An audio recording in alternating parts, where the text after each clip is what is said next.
एक गुरु अपने एक शिष्य के साथ कहीं से गुजर रहे थे। चलते चलते वे एक खेत के पास पहुँचे। खेत अच्छी जगह स्थित था, लेकिन उसकी हालत देखकर लगता था मानो उसका मालिक उस पर जरा भी ध्यान नहीं देता। दोनों को प्यास लगी थी, तो वह खेत के बीचों बीच बने एक टूटे फूटे घर के सामने पहुँचे और दरवाज़ा खटखटाया। अंदर से एक आदमी निकला। उसके साथ उसकी पत्नी और 3 बच्चे भी थे। सभी फटे पुराने कपड़े पहने हुए थे। दार्शनिक बोला, श्रीमान, क्या हमें पानी मिल सकता है?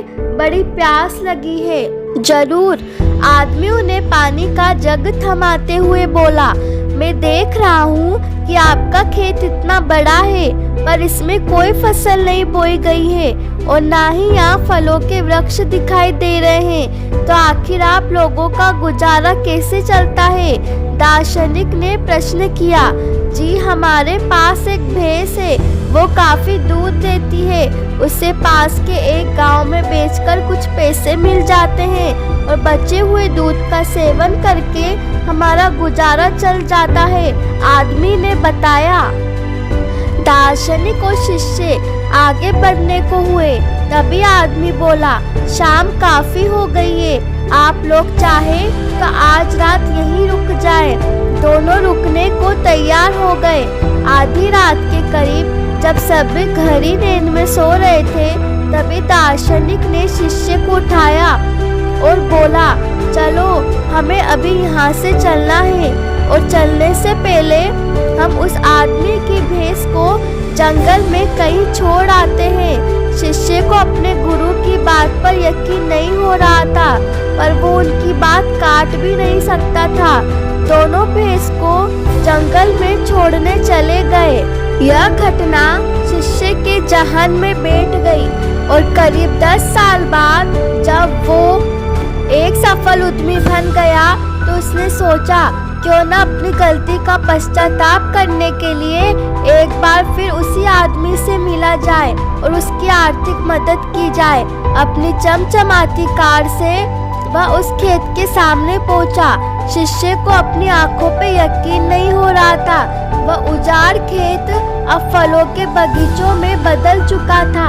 टूटे फूटे घर की जगह एक शानदार बंगला खड़ा था और जहाँ अकेली भैंस बंधी रहती थी, वहाँ अच्छी नस्ल की कई गाय और भैंस अपना चारा चर रही थी। शिष्य ने सोचा कि शायद भैंस के गुम हो जाने के बाद वो परिवार सब बेच बाच कर कहीं चला गया होगा और वापस लौटने के लिए वह अपनी कार स्टार्ट करने लगा कि तभी उसे वो 10 साल पहले वाला आदमी दिखा।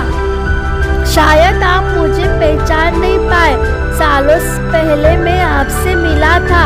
शिष्य उस आदमी की तरफ बढ़ते हुए बोला, नहीं नहीं, ऐसा नहीं है, मुझे अच्छी तरह याद है, आप और आपके गुरु यहाँ आए थे।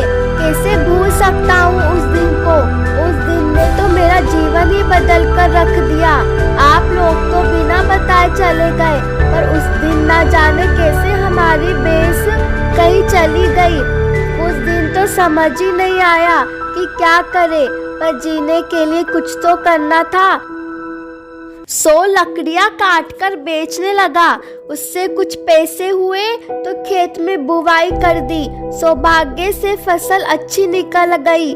बेचने पर जो पैसे मिले उससे फलों के बगीचे लगवा दिए और यह काम अच्छा चल पड़ा और इस समय मैं आसपास के 1000 गांव में सबसे बड़ा फल व्यापारी हूँ।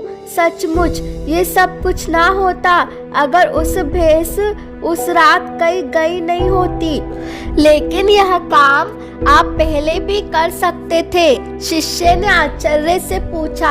आदमी बोला, बिल्कुल कर सकता था, पर तब जिंदगी बिना उतनी मेहनत के आराम से चल रही थी।